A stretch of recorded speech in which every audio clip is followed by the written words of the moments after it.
Nararamdaman mo na ba ang lungkot? Kahit may pamilya ka naman sa paligid. Maraming seniors ang hindi umaamin nito. Nahihiya. Naiisip nila na parang mali ang makaramdam ng ganito. May mga anak ka naman. May mga apo. May pagkain. May bahay. Pero sa loob ng puso mo, parang may kulang.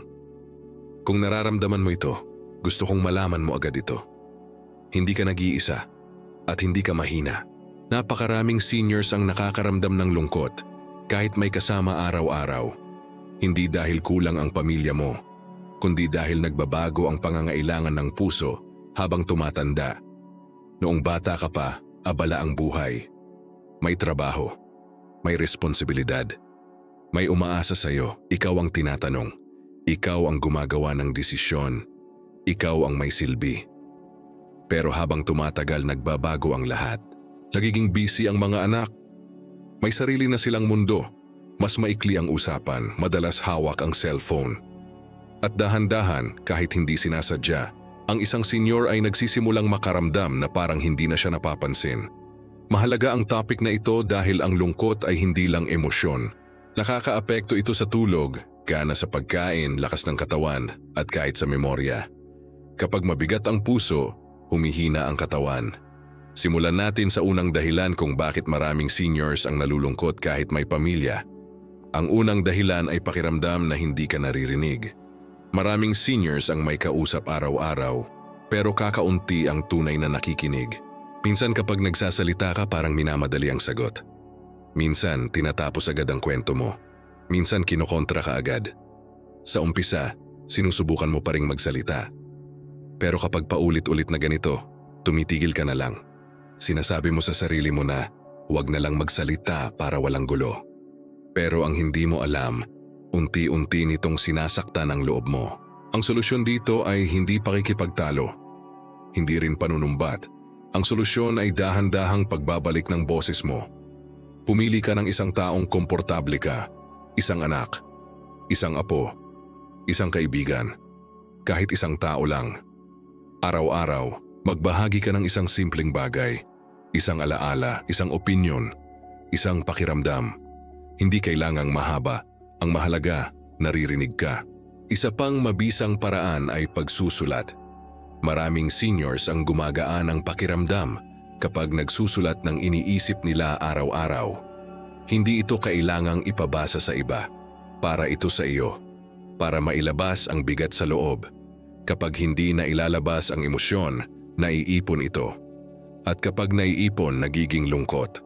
Ang ikalawang dahilan ay pagkawala ng pakiramdam na may silbi ka pa. Sa loob ng maraming taon, ang halaga mo ay galing sa ginagawa mo. Nagtrabaho ka, nag-alaga ka ng pamilya. Ikaw ang inaasahan. Ikaw ang tumutulong. Ngayon, mas tahimik na ang araw. Mas kaunti ang humihingi ng tulong. At minsan, may pumapasok na tanong sa isip. May silbi pa ba ako? Masakit itong tanong pero natural ito. Ang katotohanan ay ito, hindi nawawala ang silbi ng isang tao habang tumatanda. Nag-iiba lang ang anyo nito. Hindi na ito tungkol sa dami ng ginagawa. Tungkol na ito sa presensya mo, sa karanasan mo, sa mga aral na dala mo. May isang lola na nagsabi na gumaan ang loob niya nang turuan niya ang apo niya magluto isang beses sa isang linggo.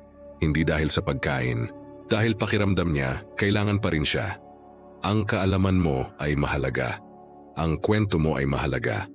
Kahit hindi palaging sinasabi ng mga bata, kailangan nila ang gabay mo. Ang ikatlong dahilan ay emosyonal na kakulangan kahit hindi sinasadya. Minsan iniisip ng pamilya na ayos ka lang dahil hindi ka nagrereklamo. May pagkain ka naman. May bahay ka naman. Pero ang emosyonal na koneksyon ay hindi automatikong dumarating. Kailangan itong alagaan. Maraming seniors ang magaling magtago ng lungkot. Ayaw nilang maging pabigat. Pero ang pagtatago ng nararamdaman ay hindi nakakagaling. Lalong bumibigat ang loob. Isang simpleng paraan para gumaan ang pakiramdam ay regular na koneksyon. Hindi mabilis na kamustahan, kundi totoong oras na magkasama. Kahit 15 minuto ng usapan na walang cellphone ay malaking tulong na. Kung wala ito, gumawa ka ng sariling routine. Araw-araw na sikat ng araw sa umaga. Banayad na galaw ng katawan. Pakikinig ng musikang minahal mo noon. Ang mga simpleng ritual na ito ay nagpapaalala sa utak mo na may saysay pa rin ang buhay. Ito pa lang ang simula. Sa susunod na bahagi, pag-uusapan natin ang mga lihim na dahilan ng lungkot tulad ng takot maging pabigat, hindi masabing sama ng loob at pagkawala ng kontrol sa sarili. At higit sa lahat, pag-uusapan natin kung paano mo muling mabubuo ang saya nang hindi ka nakokonsensya. Kung nandito ka pa hanggang ngayon ay comment mo ang numero 1. Kung napakinggan mo ang unang bahagi, maaaring may isang pakiramdam na tumama sa iyo. Parang may mga salitang matagal mo nang gustong marinig. At ngayon, mas lalalim pa tayo dahil may mga dahilan ng lungkot na bihirang pinag-uusapan pero tahimik na sumisira sa saya ng maraming seniors. Isa sa mga pinakamabigat na dahilan ay ang takot na maging pabigat. Maraming seniors ang may ganitong isipin. Ayaw nilang humingi ng tulong. Ayaw nilang magtanong. Ayaw nilang magsabi kapag masama ang pakiramdam. Hindi dahil ayos lang sila, kundi dahil ayaw nilang makadagdag sa problema ng pamilya. Unti-unti, pinipili nilang manahimik. At sa katahimikan na yon, lumalalim ang lungkot. Ang problema dito ay ito. Ang utak ng tao ay hindi ginawa para mag-isa. Kapag paulit-ulit mong sinasabi sa sarili mo na huwag ka nang magsalita, huwag ka nang humiling, huwag ka nang umasa, parang sinasabi mo rin sa puso mo na wala ka nang halaga. Pero pakinggan mo ito. Ang pagiging pabigat ay iba sa pagiging nangangailangan. Ang lahat ng tao, bata man o matanda, ay dumadaan sa panahong kailangan ng tulong. Hindi ito kahinaan. Bahagi ito ng pagiging tao. Isang paraan para mabawasan ang takot na ito ay ang malinaw at simpleng paghingi. Hindi kailangang drama, hindi kailangang mahaba. Isang diretso at mahinahong pahayag lang. Tulad ng kailangan ko lang ng kausap ngayon. O pwede ba tayong maglakad saglit? Kapag malinaw ka, mas madaling tumugon ang pamilya. Madalas hindi sila tumatanggi. Minsan lang, hindi nila alam na kailangan mo pala. Ang susunod na dahilan ng lungkot ay mga sama ng loob na hindi nasasabi. Maraming seniors ang may dinadalang sakit ng loob mula pa noon. Mga salitang hindi nasabi. Mga desisyong hindi na ipaliwanag. Mga sugat na tinakpan ng panahon pero hindi talaga gumaling. Habang tumatanda, mas lumalakas ang alaala. At minsan bigla na lang bumabalik ang sakit. Isang eksena, isang pangyayari, isang pagkukulang. At muli mong nararamdaman ang bigat. Kapag hindi ito na proseso, nagiging tahimik na galit o lungkot. Hindi ito laging lumalabas sa sigaw. Madalas, lumalabas ito sa pag-iwas, pagod, o kawalan ng gana. Ang unang hakbang ay hindi agad pakikipag-usap. Ang unang hakbang ay pag-intindi sa sarili. Tanungin mo ang sarili mo. Ano ba talaga ang masakit? Tao ba? Pangyayari ba? O pakiramdam na hindi ka pinili noon? Isulat mo ito. Walang filter. Walang tama o mali, ilabas mo lang. Maraming seniors ang gumagaan ang pakiramdam kahit hindi nila ibinabahagi sa iba. Dahil minsan, sapat na ang aminin sa sarili mo na nasaktan ka. Kung handa ka na, maaari kang pumili kung kanino mo ito ibabahagi.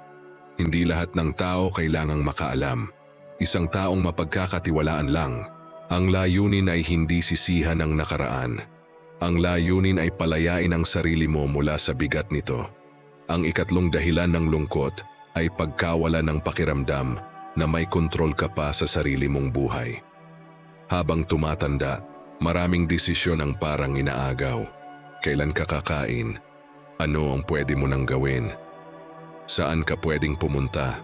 Kahit may mabuting intensyon ng pamilya, ang pakiramdam na wala ka ng kontrol ay masakit. Kapag pakiramdam mo na lahat ay dinidiktahan, ang loob mo ay humihina. Ang solusyon dito ay pagbabalik ng maliliit na desisyon. Hindi mo kailangang kontrolin ang lahat. Kahit simpleng pagpili lang, anong oras ka maglalakad, anong damit ang isusuot mo, anong kanta ang papakinggan mo. Ang utak ng tao ay mas masaya kapag may pagpipilian. Maaari ka ring gumawa ng personal na layunin. Hindi malaki, hindi mabigat. Isang bagay lang na ikaw ang may hawak, tulad ng maglakad araw-araw ng 10 minuto, o magbasa ng isang pahina ng libro, o mag-alaga ng halaman. Kapag may sarili kang direksyon, kahit maliit, bumabalik ang pakiramdam na ikaw pa rin ang may hawak ng buhay mo. Isa pang mahalagang bagay na kailangang pag-usapan ay ang paghahambing. Maraming seniors ang hindi sinasadyang ikumpara ang sarili sa ibang matatanda. Si ganito aktibo pa, si ganon masaya pa, si ganito malakas pa. Ang paghahambing ay nakakapagod at kadalasan hindi patas. Ang hindi natin nakikita ay ang buong kwento ng ibang tao. Ang sakit nila, ang lungkot nila, ang pinagdadaanan nila sa loob. Ang bawat katawan ay may sariling takbo. Ang bawat puso ay may sariling kwento. Mas gumagaan ang loob kapag tinanggap mo kung nasaan ka ngayon. Hindi bilang pagkatalo, kundi bilang kasalukuyang yugto. At dito papasok ang mahalagang tanong. Ano ang pwede kong gawin ngayon sa edad at sitwasyon ko para gumaan ang pakiramdam ko? Hindi kahapon, hindi noon, ngayon. Sa susunod na bahagi, pag-uusapan natin kung paano muling buuin ang saya sa araw-araw. Paano palakasin ang loob, paano makaramdam ulit ng saysay, koneksyon, at pag-asa kahit simple lang ang buhay. Kung kasama ka pa rin hanggang dito, i-comment mo ang numero 2. Ngayon na alam mo na ang mga tahimik na dahilan ng lungkot, dumating na tayo sa pinakamahalagang bahagi. Ito ang tanong na madalas hindi nasasagot.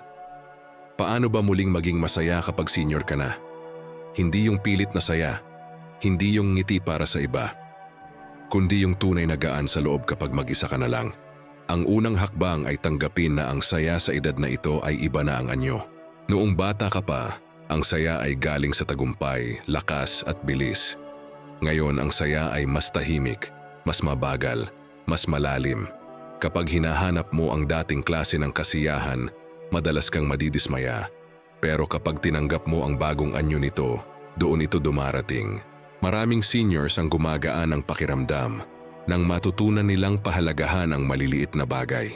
Isang tahimik na umaga, mainit na kape, isang maikling lakad, isang tawag mula sa mahal sa buhay. Hindi ito maliit. Ito ang bagong uri ng kayamanan. Ang ikalawang paraan para muling makaramdam ng saya ay ang pagbabalik ng koneksyon kahit simple. Hindi kailangan ng maraming kaibigan. Hindi kailangan ng malaking grupo. Isang tunay na koneksyon ay sapat na. Maaaring ito ay kausap sa umaga, ka-text sa gabi, kapitbahay na nakakakwentuhan, o kahit pakikinig sa isang programang parang may kausap ka. Ang utak ng tao ay gumagaan kapag may pakiramdam na may kasama, kahit hindi pisikal. Kung nahihirapan kang magsimula ka sa pagbati. Isang magandang umaga, isang kamusta. Ang maliliit na pagbubukas ay madalas nagiging malalim na koneksyon sa paglipas ng panahon. Ang ikatlong paraan ay ang pag-alaga sa sarili ng walang guilt.